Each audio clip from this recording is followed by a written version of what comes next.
You know, I always joke, if anybody know me, they'll be like, Keith looks like she having twins. And I always be like, I want a boy and a girl. And I used to be so afraid to have one because they were killing black men and black boys at a rapid rate. And I'm like, man, now I'm afraid to have a daughter. Because I don't want to, you know, when we come out the womb and we start wham, we sign our death certificate then. Because just as sure as you breathe, you got to die.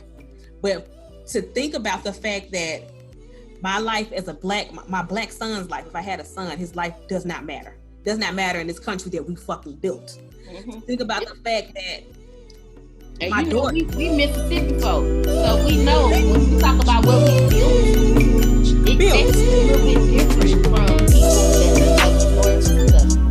Yeah, we talk about what we built. Baby, that's fresh. The most of us, you know, grandparents, aunties, we got people in our that is close for us. It's close. That's a whole nother conversation we can go with.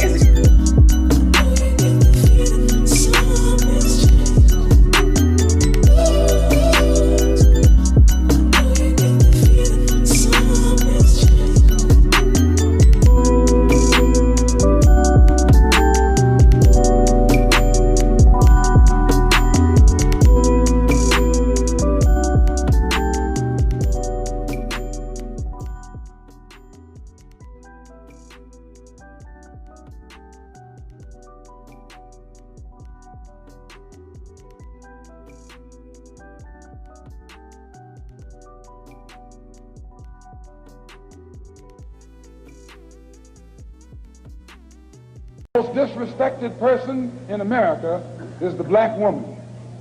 The most unprotected person in America is the black woman. The most neglected person in America is the black woman. And as Muslims, the Honorable Elijah Muhammad teaches us to respect our women and to protect our women. And the only time a Muslim really gets real violent is when someone goes to molest his woman. We will kill you for our woman. I'm making it plain, yes. We will kill you for our woman. We believe that if the white man will do whatever is necessary to see that his woman gets respect and protection, then you and I will never be recognized as men until we stand up like men and place the same penalty over the head of anyone who puts his filthy hands out to put in the direction of our women. We're always projecting what we don't like about ourselves onto others. And until we accept who we are and love whatever we are, flaws and all, we'll always be projecting some other thing. Oh, I don't like that you did this, or I don't like that you're doing that. And I think that's so unfortunate, especially for women. Because when I think about I want to segue into September 23rd. We got the ruling. And for the life of me that day, all I could think about was, am I registered to vote? That's all I could think about was am I registered to vote? And I was like, I know I turned my paperwork in, but I can't find myself in the system. So I started calling around because I'm like, I need to find out why it's not showing that I'm registered, because I gotta vote, you know? And it's like, a dog's life is more important than mine. The wall is more important than a black woman. The fucking wall is more important than the black woman. I was like, you know, it's so baffling to me that this supposed black man can stand up and first start off by saying, you know, I'm a black man, you know, celebrities are making this more than what. No, baby, they're not. People are looking at the hardcore facts. This woman was murdered, whether she stood up in her house, whatever the hell she did, whether her husband or boyfriend, fired back a warning shot. Everything that was done, like Chris Rock said the other day on the Breakfast Club, everybody that's involved in this, from the judge that signed the no-knock warrant to all of them should be on trial. Because this was complete foolishness. But to see that, I want to give a shout out to my school principal, Chaz Culbertson. That day, he called every African-American teacher that works for him and checked on us. And he was like, I just want to make sure that you're okay, that, you know, that you're not having a bad day. I was like, you know what? I'm going to let it all out on my podcast. You know, I was like, I'm going to give a shout out to Mr. Culbertson. That's empathy, and that's good leadership. Well, that's what being woke is. Yeah, because like you understand that as a woman, I now have to reconcile that a freaking dog and a wall are supposedly more important than me. Now I'm already reconciling all this other shit, like, oh, okay, I'm an angry black woman if I tell you how I feel, and I'm an angry black woman if I tell you how I feel and I don't back down from it. I'm an angry black woman if I have resting bitch face, or she's too independent, she's too this, she's too that. I already have to deal with all of this.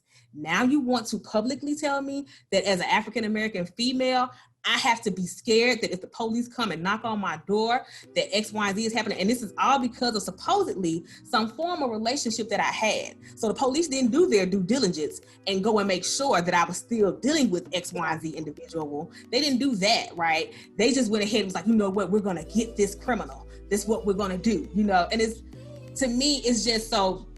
And then some of y'all turned around and did to me like y'all do everything else, blame me for the state of everything that happens. Because at the end of the day, it's my fault.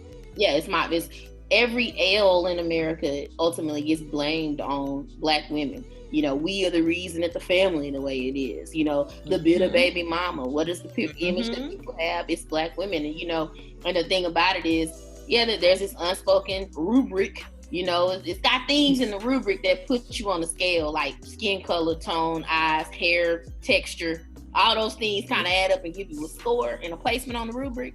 But for the most part, is, you know, that you know, the darker you are, the coarser the hair, the angrier you are, then you got weight that deals into it. It's so much in there. It's so much, and so we know, we intimately are aware of this and know it, because if you've been in school, Black in America, if you done spent a good 5 of your formative years in school, you are gonna understand this. You're gonna learn it and understand it, and you choose whether or not you're gonna try to appropriate out of it and coon and do all that other stuff like a lot of people. You know, or you decide whether, you know, you're gonna deal with that. And I think one of the biggest things with that ruling, again, is not that we didn't know this stuff goes on. It's that now that others are seeing it, their reactions and their lack of reactions to it are bringing all of it from we're facing. When you can, it's one thing when you don't know what happened to my cousin, you know, because it wasn't on tape, it's not national news and all of that. It's a whole nother thing when you see George Floyd and you're not really sure if, you know, the cop was doing his job or not, and you want to see the tape in advance. You want to know, why was she dating why was her former boyfriend a drug dealer? Wasn't he a drug dealer? You know, like, okay, you know, as it, you know, and we're not even gonna talk about how, you know, we want Black women to, when it comes to relationships, you want us to not be too hard, because ain't no man gonna want you. That's why he don't want you, because you got an attitude now. So you want me to be soft and pliable, but you also don't want me to fall in love quick and respond to men the way that a woman is designed to. So if he's spitting game to me, I gotta be hard enough, I gotta be soft enough to respond to the game, but hard and smart enough to know if he's spitting the game.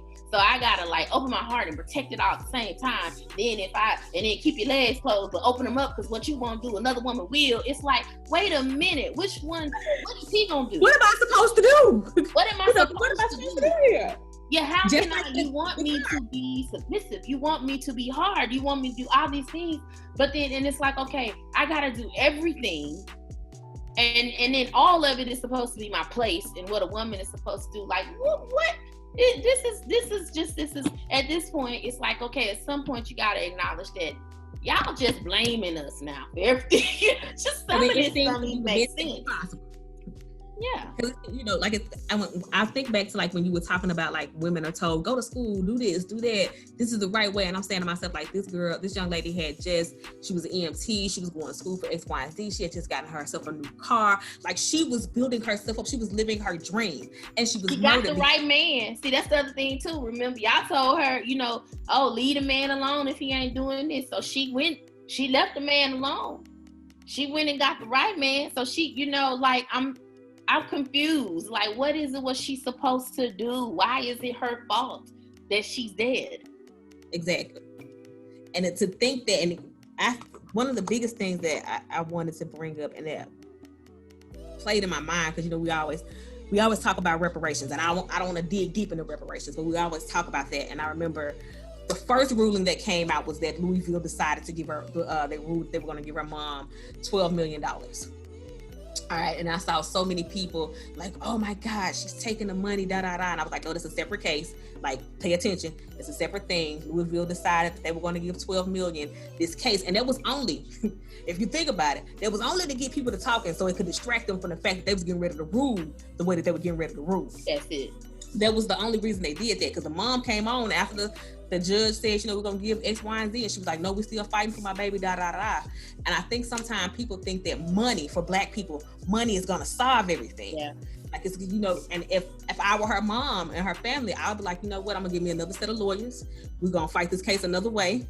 We're going to do X, Y, and Z. I'm going to utilize this $12 million to keep that going, even though we know when she does get that $12 million, it's not going to be the whole $12 million, because you still got to pay those taxes and do X, Y, and Z. You got court costs and fees. You still going to have people preying on them at this point now, and they're paying. You're going to have them, they're in the middle of a community that's barren. So now you put, they got a whole nother thing to deal with, like Philando Castile's, girlfriend. It's that same kind of thing. And my thing about the $12 million was both. First of all, there needs to be precedent set that these payouts are done, and they're done quickly, because it shouldn't be somebody died 12 years ago and the city made a settlement 7 years ago, and now y'all still tied up in court about it. And the person's kids are now going off to college that was killed, and ain't seen nothing. They going back and forth about whether or not how they're gonna pay out a wrongful death, or whatever it is. So it needs to be, that should have been done quickly. My thing is, why can't it be both? And the other issue is, how come we don't? It's still unequitable when you think about the white lady that was killed by the Muslim cop who was arrested, the Black Muslim cop who was arrested, I believe in Florida. I had to look up his name. And her family was awarded $20 million. She actually had approached the police car, and and he shot her, and then he was convicted though as well. So it's still unequitable. And her family got $20 million. So, I mean, that's the scary thing, to think that, again, like it is, I don't want to make us sound like any smaller, but think about it. For this white woman, you gave $20 million. A Black woman. And a conviction. Black woman, you give the money first, so that you know that you're not going to convict anybody. You only pick one guy to screw over, and you screw him over in a way where he can probably get out within a couple of months or probation. A year. He gonna get, you know what I'm saying? It's something really small. You take away his job, but he's gonna soon be fine. Yeah. She is dead. Her boyfriend is dealing with whatever, he might be feeling like, shit, if I wouldn't have shot the gun, serious PTSD. Have survived. Like, what would have happened? Like PTSD. Yeah, exactly. And just thinking about, like, I used to be afraid to have a son. I always joke, if anybody know me, they'd be like, Keith looks like she having twins. And I was like, I want a boy and a girl. And I used to be so afraid to have one, because they were killing Black men and Black boys at a rapid rate. And I'm like, man, now I'm afraid to have a daughter. Because I don't want to, when we come out the womb and we start wham, we sign our death certificate then. Because just as sure as you breathe, you got to die. But to think about the fact that my life as my Black son's life, if I had a son, his life does not matter. Does not matter in this country that we fucking built. Mm-hmm. Think about the fact that my daughter, we Mississippi folk, so we know when we talk about what we built, it's a little bit different from people that are up north and stuff. Yeah, when we talk about what we built, baby, that's fresh. The most of us, grandparents, aunties, we got people that it's close for us. It's close. That's a whole nother conversation we can go with. That's a whole nother podcast, because that's close for us. So yeah. Yeah. But you think about all that, and it's like, I want to be a parent, but I'm so afraid. Like, my nephew started driving this past year. He has a car, and where we live in Mississippi, sometimes the Black kids are harassed by the white police in the DeSoto County area. So I started like calling him, saying, hey, make sure you do X, Y, and Z. Don't do this. Don't go this way. Go this other way, because the police be over here. Because you don't want them to do something to them. You're afraid for them all the time. And now as a woman, I'm more afraid for myself, because I'm like, shit, like you get nowhere. Like it's nothing that you can do. Grant was down the street, and the cops stopped me at my home about 5 houses down from my house right after she was killed, about 2 weeks after she was killed.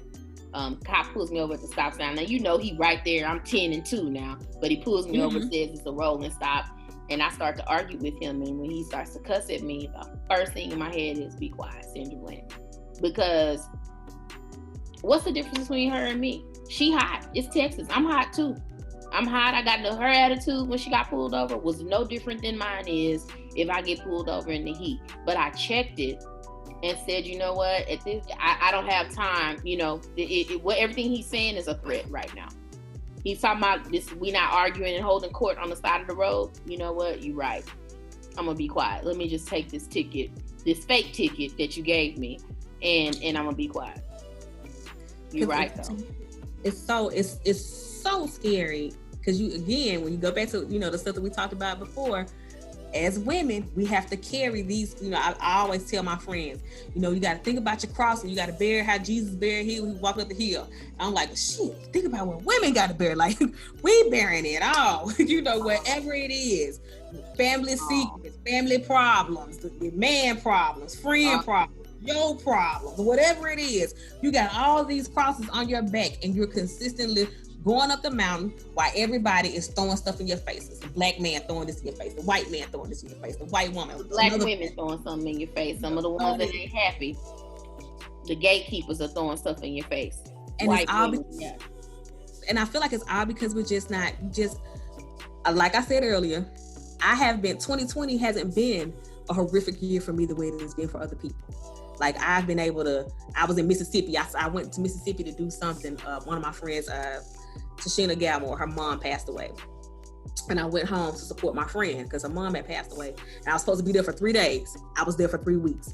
And I was like, this is such a blessing for me because I was supposed to be home for 3 days and then go back.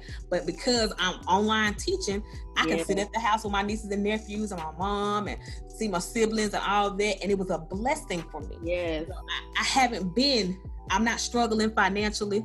My house is okay. And there's so many people that are outside of that bubble that I've been sad for, been praying for. But I feel like if we recognize what it is that we have, how we've gotten it, and think about where we want to be, we could be so much better. We wouldn't be saying fuck 2020. That's right. We wouldn't be saying it consistently because there are people die every day. It's not just like people just started dying now in 2020. Yeah, they do. Right? They die every day. And I think that things have become so much more amplified just for everybody, but especially for Black culture. And I appreciate the allies that we have sometimes, but I don't mind educating. I had to delete a couple of people because back when George Floyd was murdered, I had this young lady. We had been friends for years. We worked together, white young lady. And I used to always tell my other friends, like, they act blacker than we act sometimes. And she has a daughter and she has a son. So, the riots kicked off and she made a statement. I cannot remember for the life of me what she said, but whatever it was, it had pissed me off. But I was like, Akila, you need to educate her because you know what type of person she used to be. You don't really know her now. You see her playing on Facebook with her son, whatever, and her daughter. So educate her. So I said, hey, Sarah, I see you sort of have a misunderstanding about what's happening. Give me a call. She didn't call me. Then a couple of days later, something else happened. And she got on there and she was like, in these riots, they just doing this, that, and the third. Black people need to sit down. This is not the way. Martin Luther King wouldn't have done this. And I just off. Like I couldn't take it. I said, you keep talking about Bloody Sunday. You want to talk about him walking on that's the picture you want to paint. You want to paint the picture of him walking down, them all in arms, but show the goddamn picture afterwards when they beat, when they're bloody, when the dogs are biting them, when they're spraying them with water. Show that. He was the number one enemy of the state on the FBI's wanted list when your grandparents wanted him dead, when they were saying about him the same things they said about Barack Obama, same things they said about a lot of people now. They just remember that because death has a way of making people, all humans, clean it up when somebody died. Keep remember the energy. That's what I thought. I was like, you can't I said, you can't be this crazy to think. I said, riots are the what? What do they go back and look? So you want to talk about king? Yes. You want to bring kings up? Like riot is that's the sound of the people not being heard. So they have to riot. We need you to hear us, right? And she was like, but oh, da da da da, and woo woo. So I checked her again. I said, you know what, baby? At this particular point, like you seem not to understand. Your white son has a better chance at living and being happy than my black nephew. That's right. And you're not getting it. And one of my I call her my mom. She's a white lady, super sweet. She came on there and she got it together like none other. Shout out to Joan Duffel. She told her, like this. But is what even that, Akilah, the very fact that a lot of white people will not listen or heed unless another white person says it. That alone is evidence of the bias and the supremacy.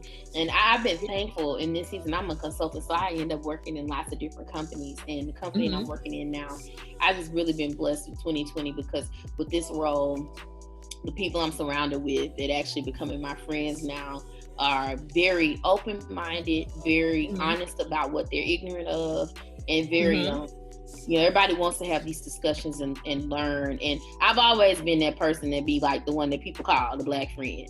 You know, that you want to ask the questions to. So, and I don't have a problem with that. I know I don't expect everybody to be able to handle that. You shouldn't have to, but in my circle, that does happen.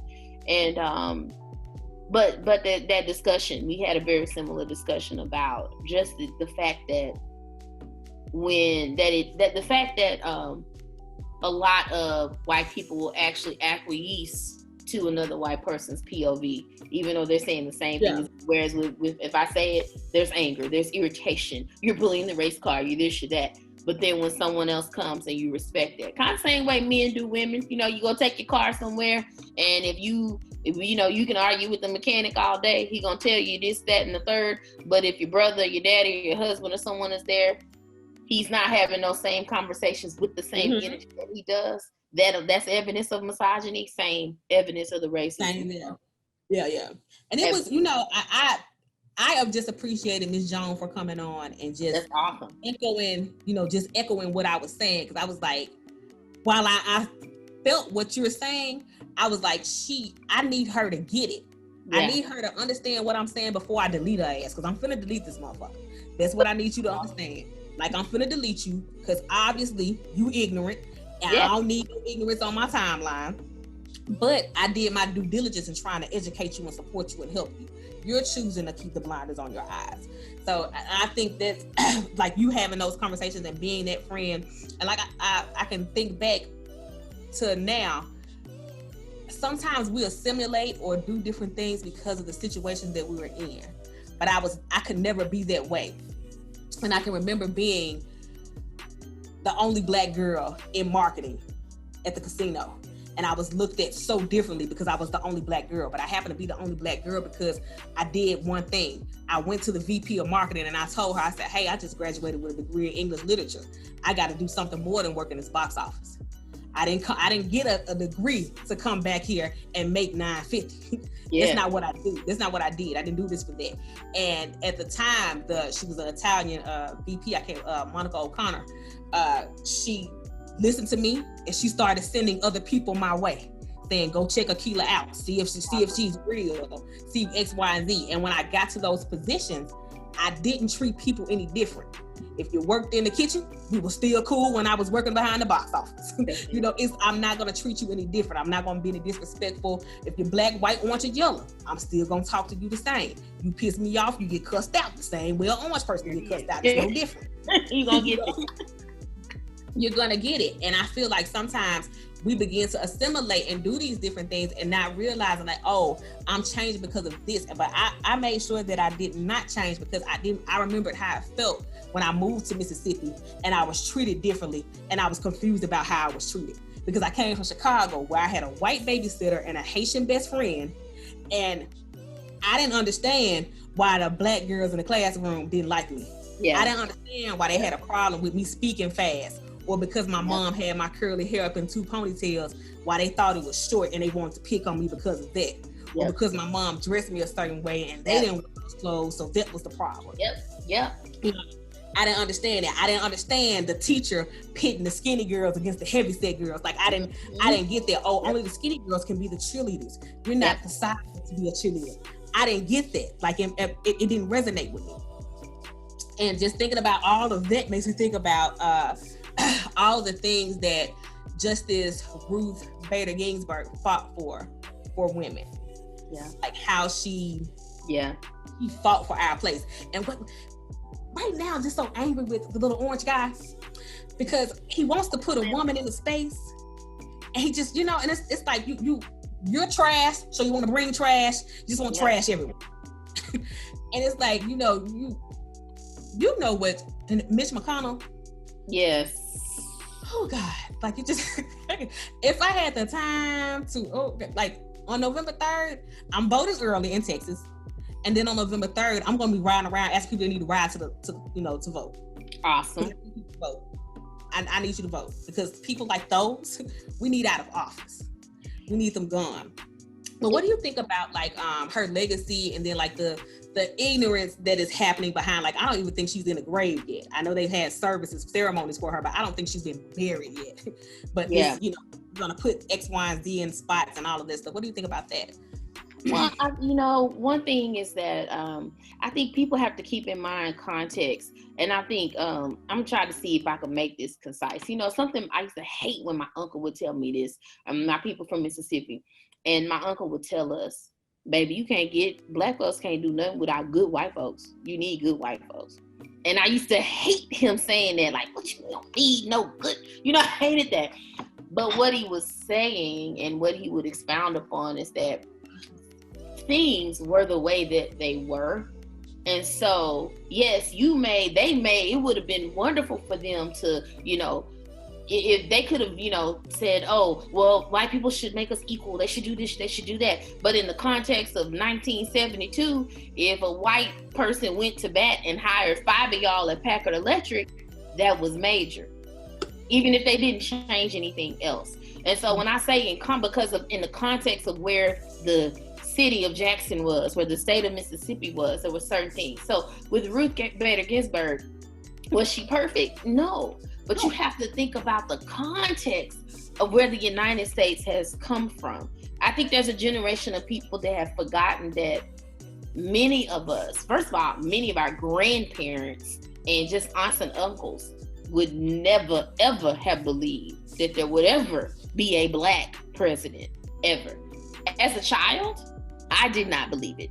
When Barack Obama was running, I did not believe it was possible. When he got on that stage, that first inauguration night, I was scared that he was going to be murdered, him and his family. Facts. When I watched the inauguration parade, it was very scary because I was like, they done got out this car. If they don't get back in this car, somebody gonna snipe them. JFK.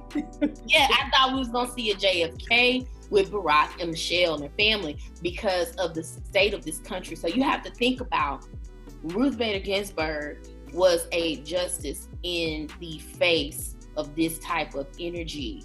And I think with everything that she did, we got to understand, is she a demigod? Was she perfect? No.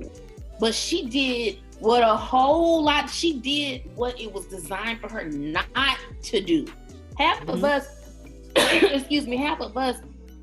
it's tough if we the only person at the job that likes something, or if somebody going against us at the job. Can you imagine being in positions where almost all your colleagues are totally against what you got? And what you got is actually right. They totally against it.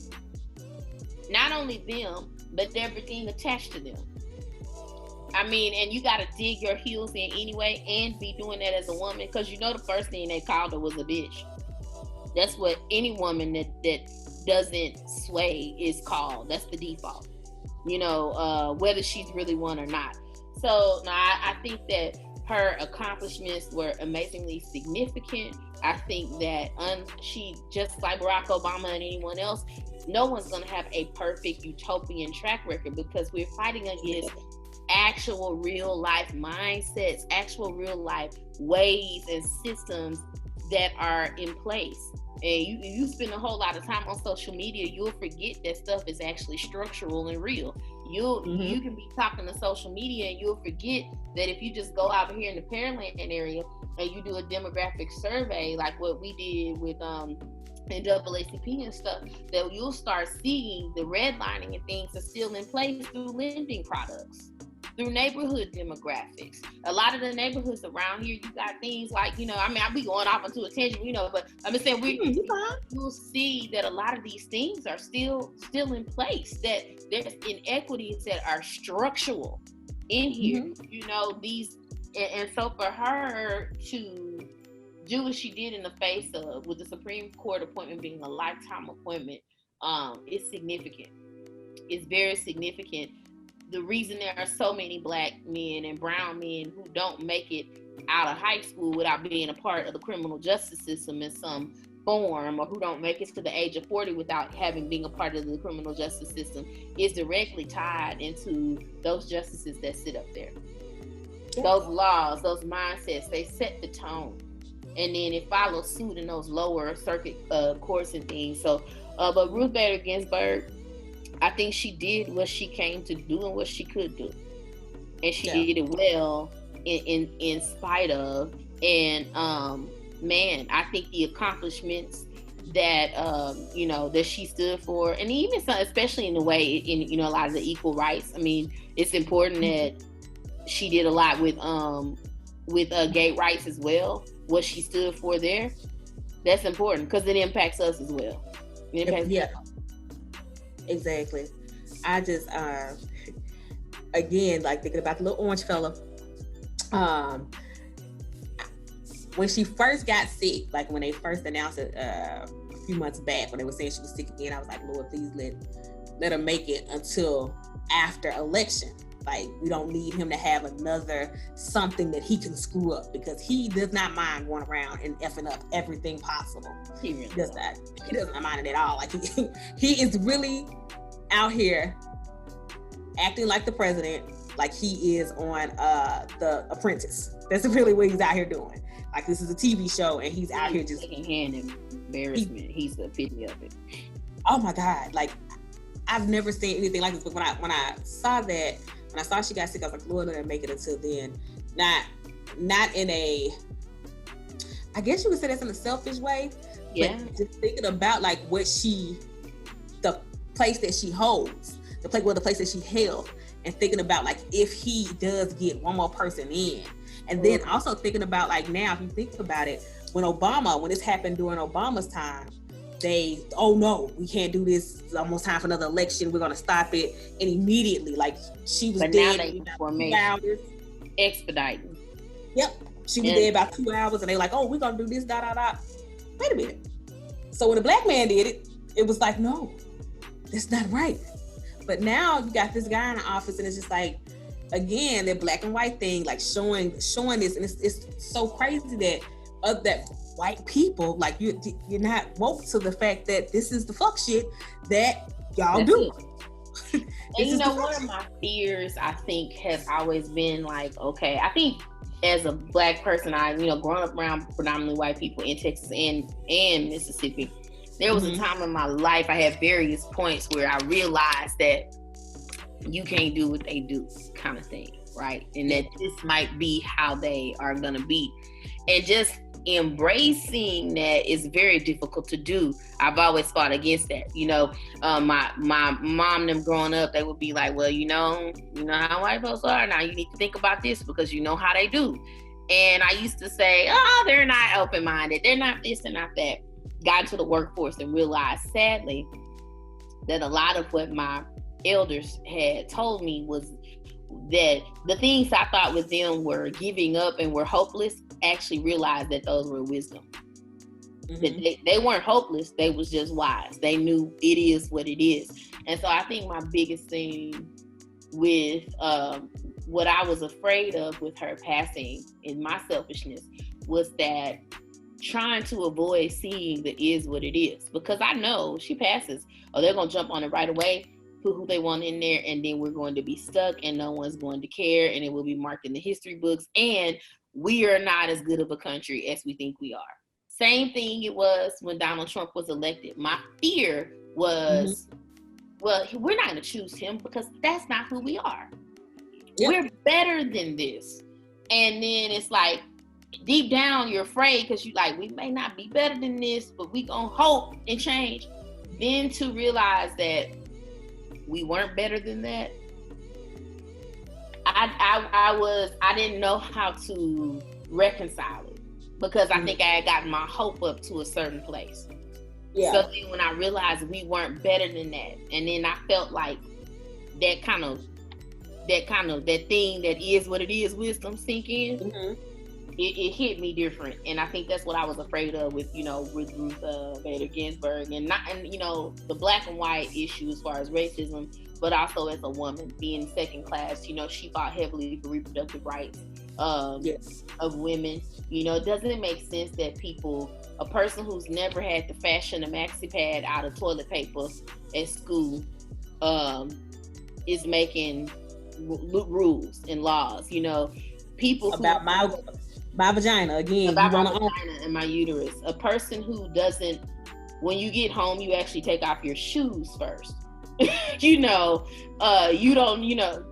come on. The first thing we take off, it ain't that. It ain't but shoes. You don't have girls that you let free when you get home. Then, but you're making decisions about what we do with our girls, and you don't have any. So I think that, that thing that I didn't want to see, that I was hoping we were more woke than the institutions and the policies and the systems we put in place. I was hoping that the game we talked was going to show. And so what they're doing now, which unfortunately looks like old white men doing what old white men of America have traditionally done, which is having their way and their say, even though they're too old to even enjoy the fruit of whatever they're implementing. It's all about some type of legacy or something. I'm struggling with that right now.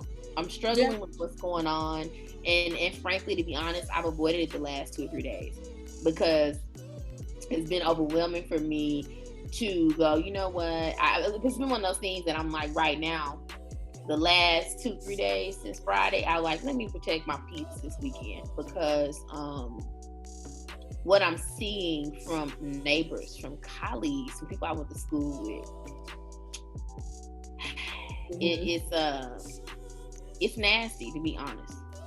Yeah, it's really nasty. Like when Mr. Culberson called me that day, just thinking back to like that day, I had, like I said, I started looking for my voter registration card because I had to find something to get my mind off of what had just happened. Yeah. I was, that's the craziest thing. You immediately go to looking for that because you don't want to, how do you reconcile that your life isn't as important as a dog or as the wall? Or how do you reconcile, like, it is, I gotta be like, it is what it is. This is what they do. This is their country. Which is crazy. So that's crazy to even think like that. That's not functional. So, but we supposed to be normal. Okay, go ahead. Yeah, but we're supposed to be normal, and we're supposed to be able to keep up with that. And it's like, how do you expect me to do that? And it's like doing those things. Like I gotta keep my peace. I gotta do something. But I guess what I was doing then was like finding a way, like, okay, Akila, you can't be down about this. You know what they're going to do. So what can you do to do your part? Because I'm not going to be, well, I won't say that. I know when they first did the protest, I didn't want to go out because I was so scared to catch COVID and bad ankle, different stuff or what else. But I'm like, I got to find my way to protest. I got to find the thing that I want to do. And I know that I've been doing voter registration drives all summer, and then now trying to make sure, like, am I registered? Like, I don't know why I was just like, am I registered? Like, but like making sure of that. But I think that as we push forward and as the year closes, because 2020 has been such a banger, that we got to know that it's gonna go out with a bang, one way or another. Go out with a bang. One way or another. What a bang. And probably gonna be around here looking like that's that one little Uzi. What was his name? I don't know, but I love that little jingle thing. God, what is that dude? The one that pressed his hair into the bob. Yeah, what is his name? Oh my God. I don't know. Is it Lil Yachty? It wasn't Lil Yachty. That's him. That's who it is, Lil Yachty. It's gonna be like a Lil Yachty in a year. Yeah. You're gonna be like, whatever. Like, can I get with? No, I can't get with that. But I got one more thing before we close out. So I saw this meme on Facebook and it says, I want to see Black women happy and being spoiled and given the spaces to be soft and taken care of. We deserve all of that. So for me, growing up, I saw my mom toughing it out. Like, she had to do so much with 8 kids. And even though she did have a piece of a man, it wasn't enough of a man to do the things that was needed. So I was always like, I got to be strong and independent. I got to do this. I got to do that. And then this year, I began to, and I've been single for a while, but I've always been okay with being single. This year, when I started doing stuff with my businesses and started like seeing different types of success, I was longing for this. Yeah. Like, I want to be soft. I want to be at rest. I want to be taken care of.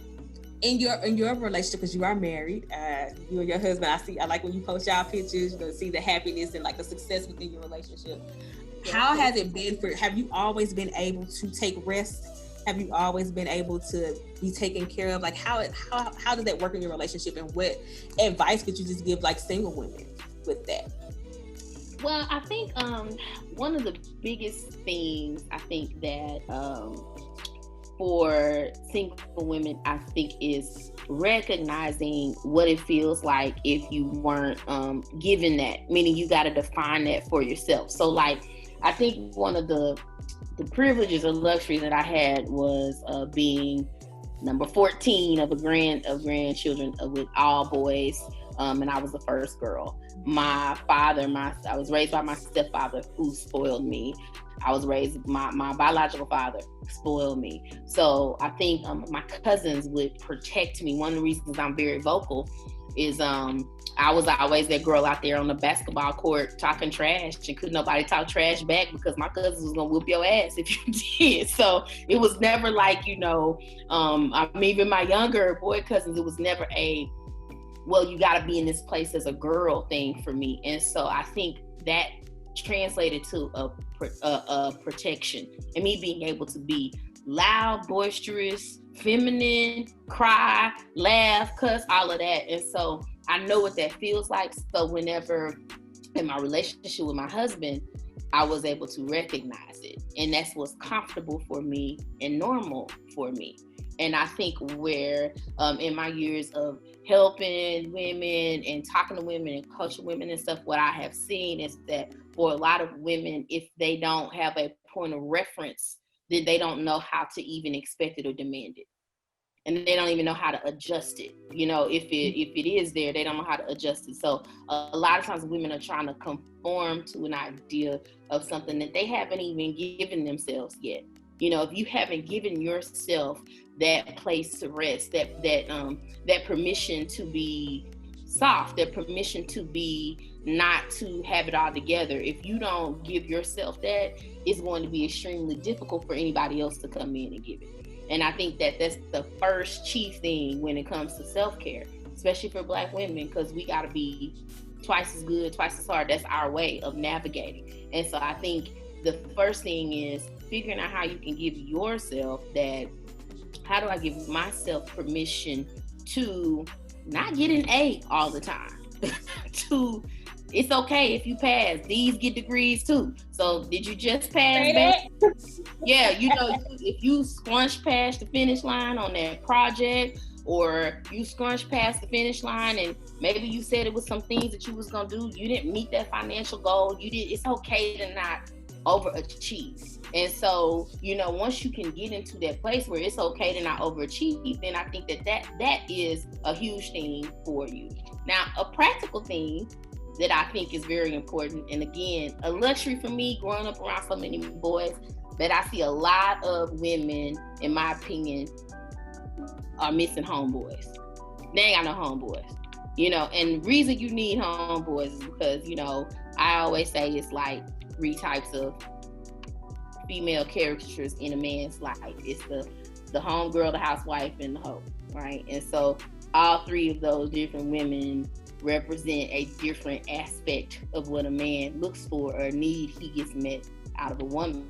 And I think one of the things that ends up missing for a lot of women is that they don't know how to be the homie, and because they don't have homies, they don't get those inside things on what men think and how they are. And so they don't understand that and understand how to communicate them. We tell ourselves, well, if he doing all this, it must be this. And we really be giving them a whole lot of credit. We think they think like us. They way more simple. And so I think because of that, because women ain't got no homies, they stay in the wrong relationships too long. They overlook the right ones. Because they ain't got no homeboys, so they don't understand male speak. You know, so that's what I think is a good thing. And then as far as just in my relationship with my husband, you know, I've been very, very fortunate. You know, my husband, I think he was raised by a single mom, and his father abandoned him when he was in his early teens. And so I think I looked up on a lot of those things he experienced growing up, and those things that he said he wasn't going to have, wasn't never going to do, you know, and he's been a really amazing man. We're really good friends. We have really good communication. We got a lot of sexual attraction that helps. So we're married 21 years at this point. And so, you know, we're able to talk to each other about everything and be honest about it. And we are able to argue. We are able to both be passionate, but end up bringing it where it needs to be in a respectful manner. We work really hard in our relationship to keep it that way. And so, girl, you know, that's a whole nother podcast. If you really want to get into relationships, I am passionate about that. And so, you know, he's somewhat of a feminist, you know, I would say. He probably wouldn't describe it like that, but he definitely is. And he's really just been one of the biggest blessings in my life. And one of the things that hurts me the most is that I think my husband is so exceptional, and he shouldn't be. He shouldn't be exceptional. There are more men should be like that because it's the basics. My father was like that. Both my fathers, my stepfather and my father was like that. My husband's like that. It should not. I got some cousins like that. I got some cousins that ain't like that. It should not be how he thinks and behaves and carries himself should not be the exception amongst Black men. Just that not intimidated by women. It should be, you know, not feeling like, you know, you in a certain place to serve me. You know, those things. I'm really fortunate in that area. And so, but you, girl, we can really get into. I got a ton of advice I can give. And a ton of things. There's so many different aspects to it. It's so hard to answer that question just in a couple of seconds. But, you know, we work hard at our relationship. We make sure that we stay close. We got married young, so we always have been very respectful of having boundaries and not acting like, you know, we ain't attractive.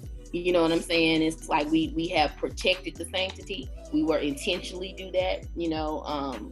I think a lot of people believe a whole lot of myths about relationships that ain't really real when you really get into it, you know. Child, we got the passwords to the phones, you know. So I was just on this thread the other day actually about these people talking about passwords to phones, and I'm kind of shocked at, you know, kind of the mentality that people kind of have about that. And I'm like, so you share your vagina, but the phone's off limits? I'm confused. So I just, Mary. Yeah, I'm a little confused. You know, I would, you know, but yeah, so, you know, anyway, but yeah, we gotta pick this one back up, bro. This was good. So we gotta dig in. I would love to come back and talk about relationships, girl. I would love to come back and talk about that. Single and married. We need to set that up. But to add my little tidbit, I'm not a married person, but just to add my tidbit to the meme, I think that it all comes back to being okay with who you are, and like you said, giving yourself. When I was younger, I did not give myself room to fail. If I failed, I beat myself up. because I felt like I had to be tough, I had to be strong, I had to be that. Like that was what I had to be. And like the older I got, for my sanity, I had to be okay with, oh, it's okay that you screwed up a little bit here. It's okay that you don't like this. It's okay that you don't like that. And again, this year, when I say, like, I'm going to talk, my season finale is actually, somebody's going to come on and interview me. And I'm going to talk about what I mean when I say, like, the blinders were taken off. Like, when I say that, with me reconciling so many different things and traumas from my childhood, and like thinking about like this is why you didn't like this about yourself, because this X, Y, and Z happened. Now you got to be okay with this, or it wasn't your fault that this friendship didn't work out. This is how this person was. Look at the signs. The signs were always there. You kept it going, or the person kept it going. Like looking at all those things and reconciling those things. Once I began to let myself be okay with, I always tell my students, like, mediocrity is an option. And sometimes you got to be okay with, you might be mediocre. You might be mediocre, and that's that's fucking gay. Hey, I suck at that. Miss Ma, spell this. I'm not a spelling bee champ. Don't do that to me now. Don't do that. Can you add? I teach English. Don't tell me to go add nothing because I'm gonna screw you up. Yeah, I taught English, and I don't get except versus except. I be tearing it up. Yeah, those. Hey, it is what it is. So yeah, just give yourself the space. Like we all need to. What I'm learning in 2020 is that you gotta, if you haven't been living, you need to start living and give yourself the space to be like, oh, I fucked up today, I'll fix it tomorrow, and keep it pushing. That's good. And keep it pushing. And keep it pushing. Well, Mickey, I feel like this was a totally awesome interview. I had so much fun. And I would love to have you back on. To actually talk about relationships. You just tell me when. If you want to be on season 2, you can come back on season 2. If you want to do relationships next week, we can do relationships next week. Just let me know. Let's do it, girl. I will let you know, because I'm in. So yes, this was great for me. We definitely have to pick this back up, and so I loved it. I enjoyed it. But yeah, we got to pick it back up, because we got a lot to talk about. Yes, ma'am. What we do at the end of the show, sometimes we always give like a little sass talk. And a sass talk is just a piece of advice that you want to share in a like sassy, snazzy way. So what advice would you like to give the Virgins tonight? All right. So my sass talk for tonight is be you. Don't back down from who you are. And no matter who it is. Now you can always be perfect. You can always perfect yourself, and you can always go to the next level. But at the end of the day, the people that God put in your life need to accept you as is, how is, in whatever state that's in. Don't apologize for being you. Don't apologize for your journey on the way that you are. And look for your tribe. Your tribe is going to be people that accept it, and be people that love it and embrace it. Oh my God, I love your sass talk. I love your sass talk, and I'm gonna tell you why I love your sass talk. I love your sass talk so much because my sass talk was simply gonna be yourself and find your tribe. So you had already said exactly what it is. Like, be yourself and truly find your tribe. And give yourself space to fail. Like, the Bible is full of failures. Trial and error. For real. And error. You know what I'm saying? And foolishness and all type of stuff. It's there. Yeah. So be okay with that. And we again thank Nikki so much for taking the time out of her busy schedule to be on board with us and sharing so much wisdom and knowledge. I hope that tonight we have blessed you all with something that I have done something to gain your respect and honored your time. We are again so excited. I can't wait to have Nikki back on because this is so much fun. I will see you all in episode 29. Yeah. Thank you all so much, Virgins. Y'all have a great night. This was awesome. Have a good night. Thank you. Have a good night. You too, Akilah.